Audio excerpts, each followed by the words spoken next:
Je voudrais d'abord commencer par saluer tous nos compatriotes et aussi les encourager à persévérer dans leur lutte pour la libération effective de notre très cher et beau pays, la République démocratique du Congo. Même s'il n'y a pas encore de démocratie dans ce pays, il est de notre devoir d'œuvrer à ce que demain nous puissions avoir une vraie démocratie dans ce pays-là. Quant à la question me posée par rapport à l'arrêt du 11 mai 2016 de la Cour constitutionnelle, il est impérieux et cardinal de dire à notre population que ce que la Cour constitutionnelle vient de faire est une déclaration de guerre et constitue une véritable violation de la Constitution. Parce que la Constitution du pays, qui est celle du 18 février 2006, ne peut en aucune façon voir deux articles s'entrechoquer ou se contredire. L'arrêt de la Cour constitutionnelle a donné une interprétation de la linéa 2 de l'article 70 ou 70 de la Constitution. Elle dit ceci, in extenso, à la fin de son mandat, le président de la République en fonction reste en fonction jusqu'à l'installation effective du nouveau président élu. Il ne s'agit pas du président à élire, mais du président effectivement et nouvellement élu. Donc l'installation effective et du président élu, nouveau président élu, ne veut pas dire l'installation du président à élire. La Cour constitutionnelle s'est arrogée des pouvoirs qui n'existent pas. Et tout au moins, la Cour constitutionnelle ne peut pas se permettre de violer la Constitution. Elle n'a fait que mettre à nu toutes les volontés cachées du pouvoir en place et du système en place de s'éterniser au pouvoir. C'est un véritable appel qui est lancé à l'endroit du peuple congolais pour que celui-ci puisse se lever et faire usage de l'article 64 de la Constitution qui dit que tout Congolais a le devoir de faire échec à tout individu ou groupe d'individus qui prend le pouvoir par la force ou qui l'exerce en violation des dispositions de la présente Constitution. Cela est clair. Donc, peuple congolais, levez-vous contre cette imposture, levez-vous contre cette violation de la Constitution. Nous ne pouvons pas accepter que la Constitution de la République soit violée.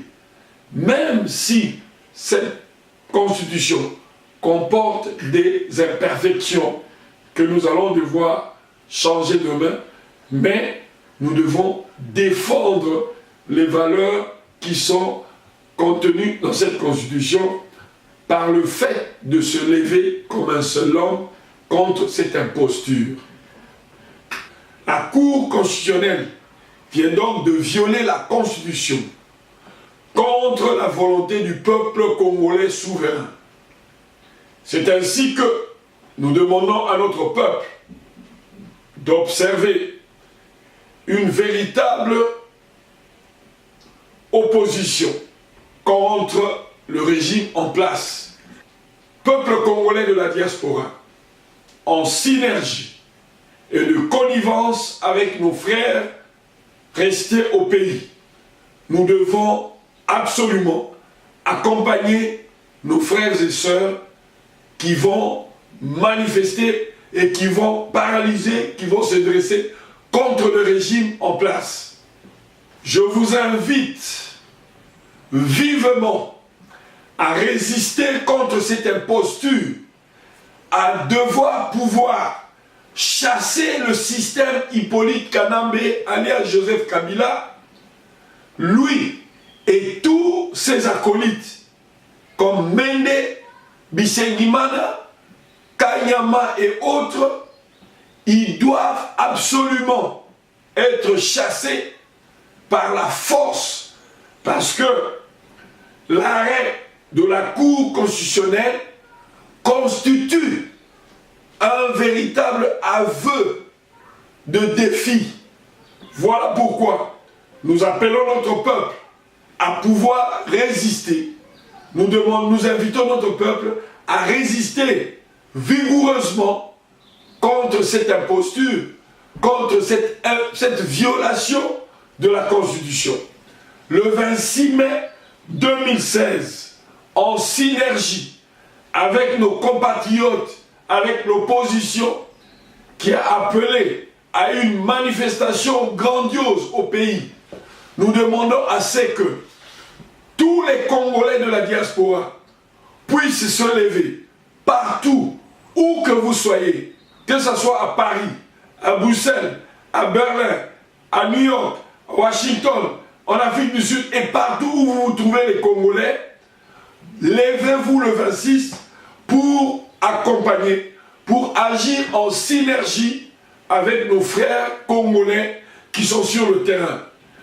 Nous voulons que vous puissiez observer le soulèvement populaire à l'extérieur, devant les ambassades, devant les représentations des grandes puissances de ce monde. Allez vous y présenter, levez-vous comme un seul homme, afin de demander la fin de ce système et de ce régime d'imposture. Au regard de la situation qui prévaut aujourd'hui et au regard de ce coup d'État constitutionnel, de la fameuse Cour constitutionnelle, laquelle est à l'allocentrisme d'Hippolyte Kanambe, nous demandons à notre peuple de s'élever. Mais nous ne nous arrêtons pas simplement là. Nous avons imaginé une solution qui s'avère importante devant la situation chaotique qui devra remplacer le vide juridique.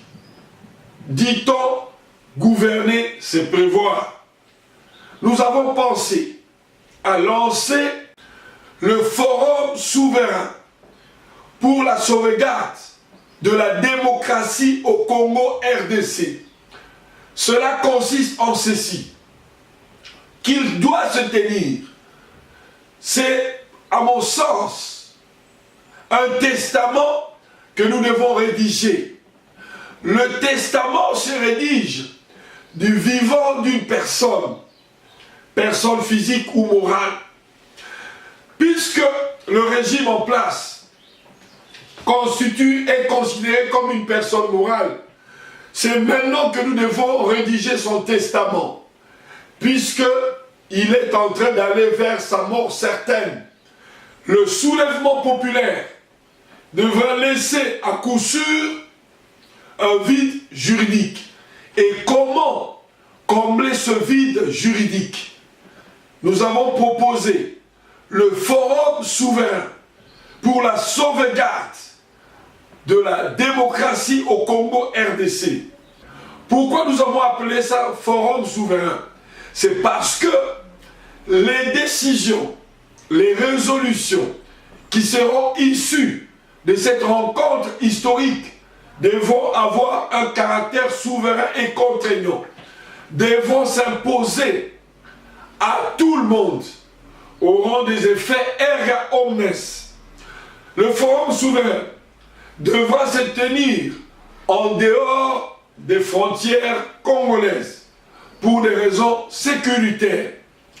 Par le passé, nous avons vu les conclaves de Tananarive, nous avons vu le dialogue intercongolais, ce qui explique bien qu'il est normal qu'un forum ou une rencontre des Congolais puisse se tenir en dehors des frontières nationales. Qui devront participer à ce forum? Les participants de ce forum Comme vous le savez, en 1830, lors du détachement de la Belgique à la Hollande en État souverain, il s'est tenu en Belgique un congrès national qui a réuni des gens qui n'ont pas été élus, mais seulement nous entendons réunir dans ce forum toutes les personnes qui, sans être élues, reflètent plus ou moins la volonté du peuple. Je citerai quelques exemples. Les combattants résistants patriotes congolais devront impérativement prendre part à ce forum parce qu'ils reflètent, qu'on le veuille ou pas, dans une certaine mesure, la volonté du peuple. Nous pensons que toutes les forces vives de la nation devront prendre part à cette rencontre historique. Nous lançons un appel pressant à tous nos compatriotes pour qu'ils viennent et qu'ils se joignent à nous afin que nous puissions construire ensemble cette œuvre salvifique. Un comité préparatoire sera sous peu mis en place pour pouvoir organiser et encadrer la mise en pratique effective de ce forum.